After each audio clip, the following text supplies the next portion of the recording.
السلام عليكم ورحمة الله تعالى وبركاته. مرحبا بالجميع وتحية إليكم من جديد.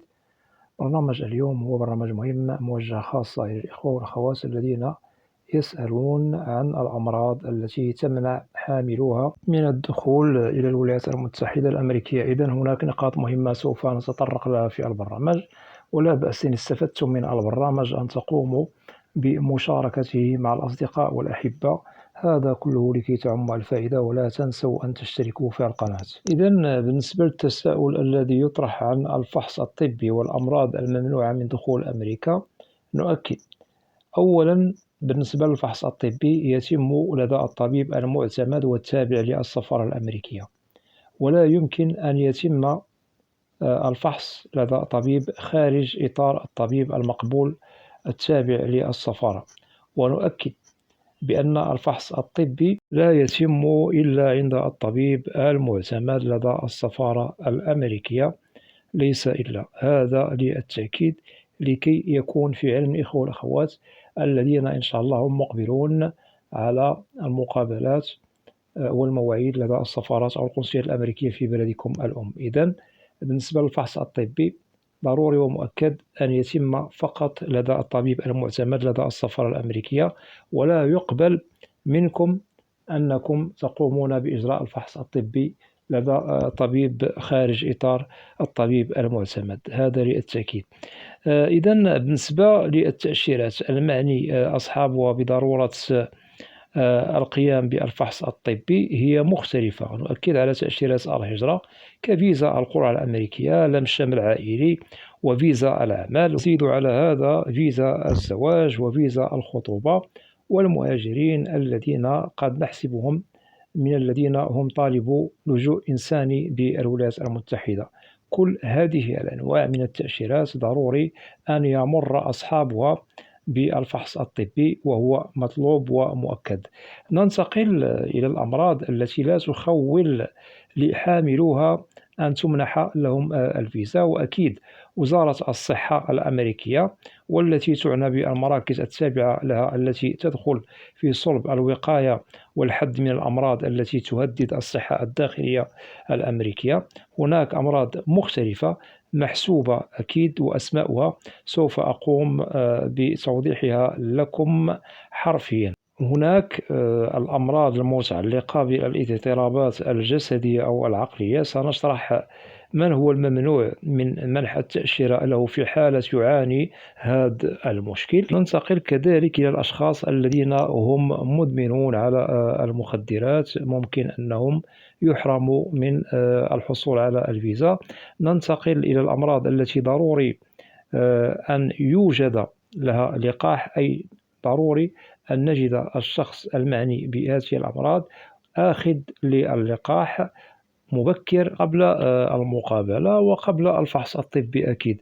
هناك كذلك الأمراض المعدية وهي مختلفة، وأكيد الأمراض التي سوف أفصل وأشرح أنواعها إن شهد الطبيب المعتمد لدى السفارة الأمريكية بأن الشخص المعني بالمقابلة في ملفه الطبي يحمل البعض من هذه الأمراض أو يحمل أمراض مختلفة منها، فقد ترفض له الفيزا يوم المقابلة، وهذا بدون نقاش، لأنه بعد الفحص الطبي أكيد المعني بهذا الفحص سوف يسلم له ملف، وهذا الملف سوف يصطحبه معه يوم المقابلة. وأكيد هناك قنصل أو ضابط الهجرة سوف يقوم بالاطلاع على الملف، فإن وجد بأن الفحص الطبي أو ملف الطبي الذي يتعلق بالشخص المعني بالمقابلة أكيد صحته جيدة، لا يحمل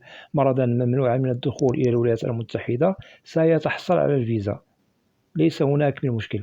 أما في حالة وجد بأنه يحمل مرضا ممنوعا من الدخول إلى أمريكا في ملفه الطبي، هذا كله بشهادة الطبيب أكيد سوف يحرم من الحصول على الفيزا، وهذا للتأكيد. أؤكد بأن كل الأمراض التي ممكن أنها تتضح لدى الطبيب المعتمد للسفارة الأمريكية قد تتضح لنا في التحاليل والفحص البدني. هذا مؤكد.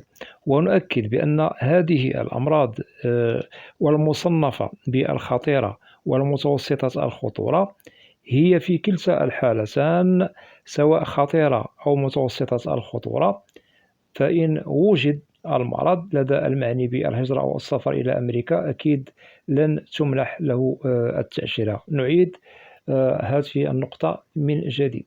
بالنسبة للأمراض التي سوف أقوم بشرحها وتفصيلها لكم، تُعد ضمن الأمراض الخطيرة والمتوسطة الخطورة. في كلتا الحالتين لا يمكن لحاملو هذه الأمراض أن تُمنح لهم التأشيرة.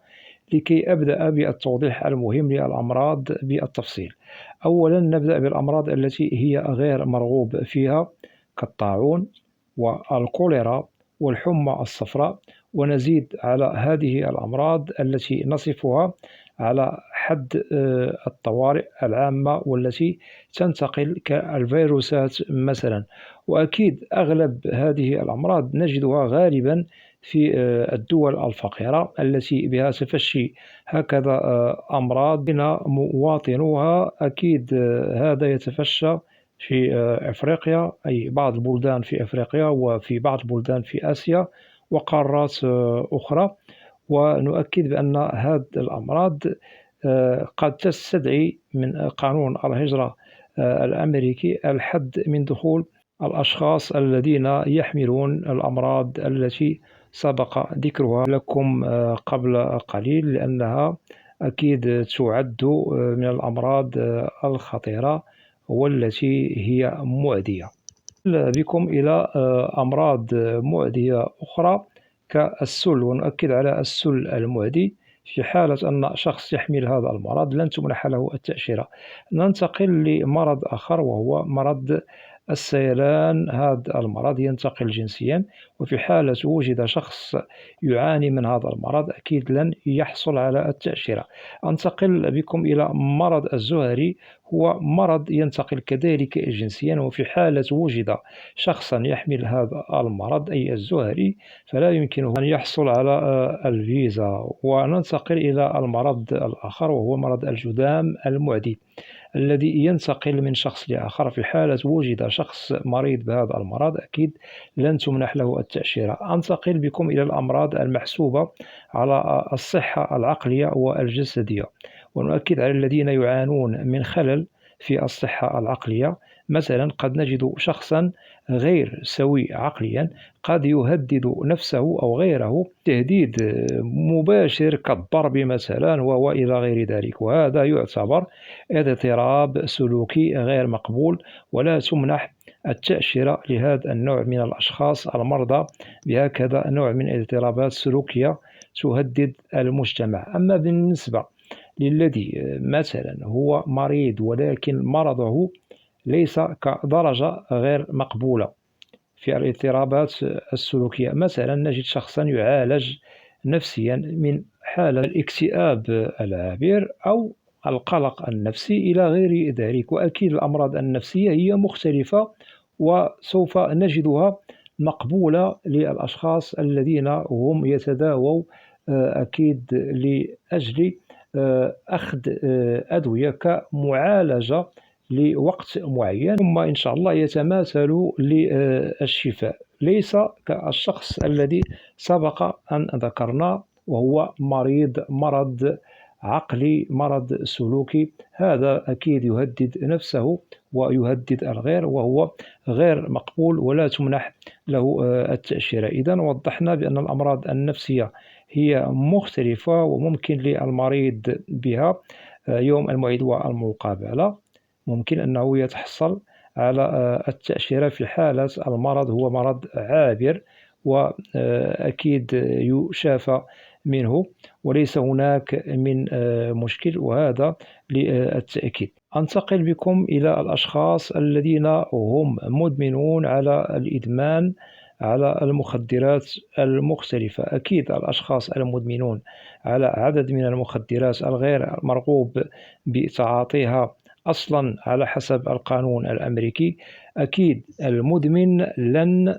يحصل على الفيزا إن ثبت تعاطيه للمخدرات الممنوعة أو المحظورة على حسب القانون الأمريكي، وهذا أكيد سوف يتبين ويتضح لدى الطبيب المعتمد لدى السفارة الأمريكية في الفحوصات البدنية والفحوصات المتعلقة بتحاليل الدم. هناك مرض آخر اسمه الأيدز أو السيدا.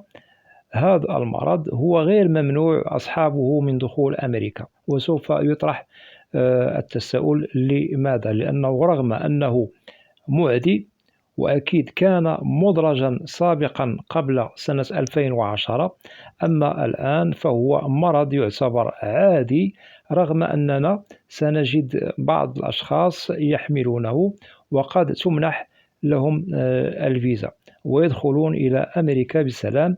وقد بدأ قانون سريان منح تأشيرة دخول إلى أمريكا من سنة 2010 لحامل مرض السيدا أو الأيدز، ولا يشكل مشكل بتاتا في حالة مثلا وجدنا شخصا يحمل مرض السيدا أو الأيدز رغم أنه نعتبره مرض معدي. نقطة مهمة ضروري من أخذ جميع اللقاحات المهمة كشلل الأطفال والحصبة والكبد الوبائي بي قبل المقابلة، لأنه في حالة ثبت عدم أخذ هذه اللقاحات فستقف التأشيرة معلقة إلى أن يتم إجراء استكمال أخذ اللقاحات التي تعنى بكل ما ذكرناه لكم. وأكيد هذه لا تعتبر أمراض ممنوعة، ولكن يجب أن يأخذ المعنيون بالأمر هذه الأمراض على محمل الجد، ويجب أخذ اللقاحات كإجراءات استباقية، أي أخذ اللقاحات قبل المقابلة بالسفارة الأمريكية وقبل الفحص الطبي لكي لا تؤخروا الحصول على الفيزا في الوقت المحدد، ولكي لا تنتقلوا إلى إجراء إداري في حالة عدم أخذ اللقاحات التي ذكرناها لكم، سواء لشلل الأطفال أو الحصبة أو الكبد الوبائي بي، وهذا للتأكيد. إذا ذكرنا لكم كل ما هو مهم يطرح فيه التساؤل عن الفحص الطبي وعن الأمراض الممنوعة من دخول الولايات المتحدة الأمريكية، أكيد بالتفصيل والشرح المهم.